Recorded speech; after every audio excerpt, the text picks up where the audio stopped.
الأنبياء والمرسلين نبينا وحبيبنا محمد وعلى آله وأصحابه أجمعين أما بعد فأعوذ بالله من الشيطان الرجيم بسم الله الرحمن الرحيم وَإِن تَعُدُّوا نِعْمَةَ اللَّهِ لَا تُحْصُوهَا صدق الله مولانا العظيم وبلغنا رسوله النبي الكريم الأمين محمد سيد الكونين والثقلين والفريقين من عرب ومن عجم فإن من جودك الدنيا وضرتها ومن علومك علم اللوح والقلم هو الحبيب الذي ترجى شفاعته لكل هول من الأهوال مقتحم مولاي صل وسلم دائما أبدا على حبيبك خير الخلق كلهم۔ ارشاد ربانی ہے وَإِن تَعُدُّوا نِعْمَةَ اللَّهِ لَا تُحْصُوهَا، اگر تم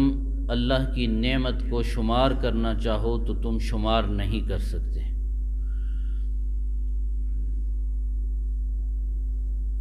اللہ تبارک و تعالیٰ کی بے شمار اور بے انتہا نعمتوں میں سے ایک نعمت اناج کا اگانا ہے۔ ارشاد فرمایا وَآیَةٌ لَهُمُ الْأَرْضُ الْمَيْتَةُ أَحْيَيْنَاهَا، اور ان کے لیے مردہ زمین کے اندر نشانی ہے۔ وہ مردہ زمین احییناہا جس کو ہم نے زندہ کیا، وَأَخْرَجْنَا مِنْهَا حَبًّا، اور ہم نے اس سے غلہ پیدا کیا، فَمِنْهُ يَأْكُلُونَ، جس سے وہ کھاتے ہیں۔ مردہ زمین سے مراد بنجر اور خشک زمین ہے، جہاں پر کوئی چیز اگ نہ سکے۔ اور اللہ رب العزت نے فرمایا کہ ہم نے اس کو زندہ کیا، اس مردہ زمین کو۔ تو زندہ کرنے کا مطلب اور مفہوم یہ ہے کہ اللہ رب العزت نے اس مردہ زمین کو، اس بنجر زمین کو، اس خشک زمین کو کاشت کے قابل بنا دیا، اور پھر اللہ رب العزت نے اس کو حیات عطا کر دی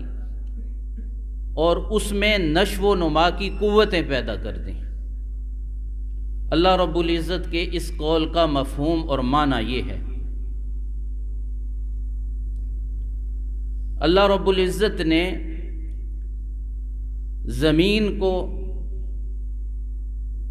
چشموں کے پانی کے ساتھ اور دریا کے پانی کے ساتھ سیراب فرمایا، اور وہی خشک زمین، وہی بنجر زمین، اس کو اللہ رب العزت نے سرسبز و شاداب کر دیا۔ تو اللہ تعالیٰ فرماتے ہیں کہ ہماری قدرت کے اندر ہے اور ہماری طاقت کے اندر ہے کہ جس طرح ہم بنجر زمین کو، مردہ زمین کو، خشک زمین کو کاشت کے قابل بنا دیتے ہیں، سرسبز و شاداب بنا دیتے ہیں، اس سے ہم غلے کو اگا دیتے ہیں، تمہارے لیے غلہ پیدا کر دیتے ہیں، اسی طرح ہم اس چیز پر بھی قادر ہیں کہ تمہارے مردہ جسموں کو ہم زندہ کر دیں گے۔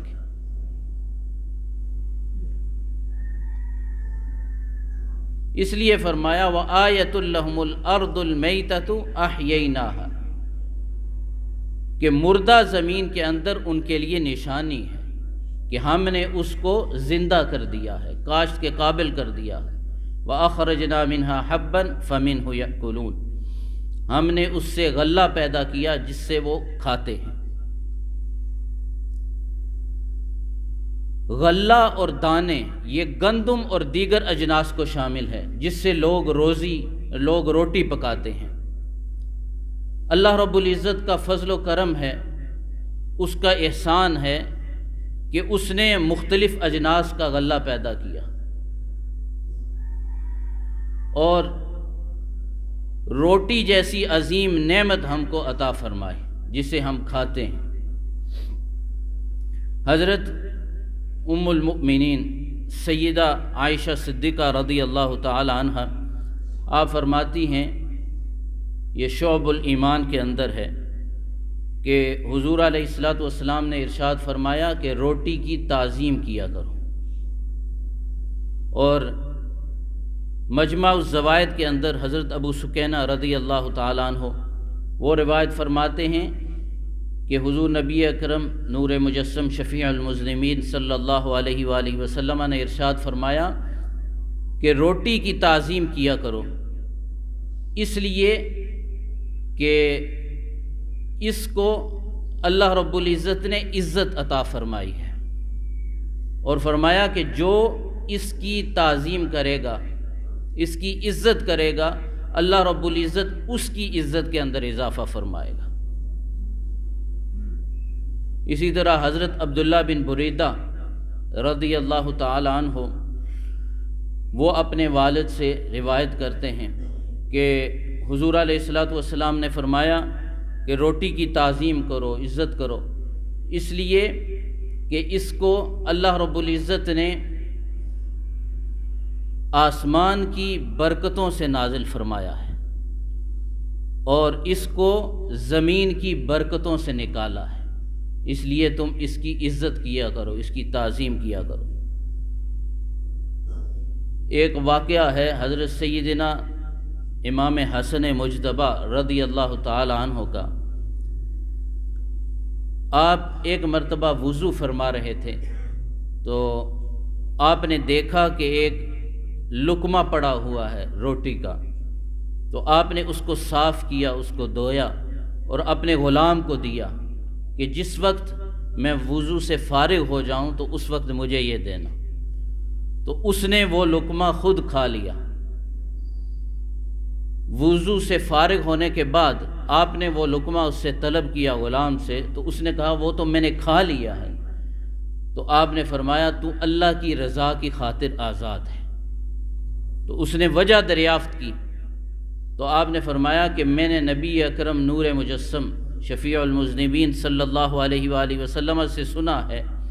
کہ جو شخص روٹی کے ٹکڑے کو کسی خراب جگہ سے اٹھائے گا، اس کو صاف کر کے اس کو کھا لے گا، تو وہ لقمہ پیٹ کے اندر جانے سے پہلے اللہ رب العزت اس کی مغفرت فرما دے گا۔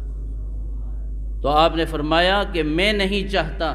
کہ میں کسی جنتی شخص سے اپنی خدمت لوں، اس لیے میں تجھے اللہ رب العزت کی رضا کی خاطر آزاد کرتا ہوں۔ اللہ رب العزت سمجھنے کی، عمل کرنے کی توفیق عطا فرمائے۔ وما علینا الا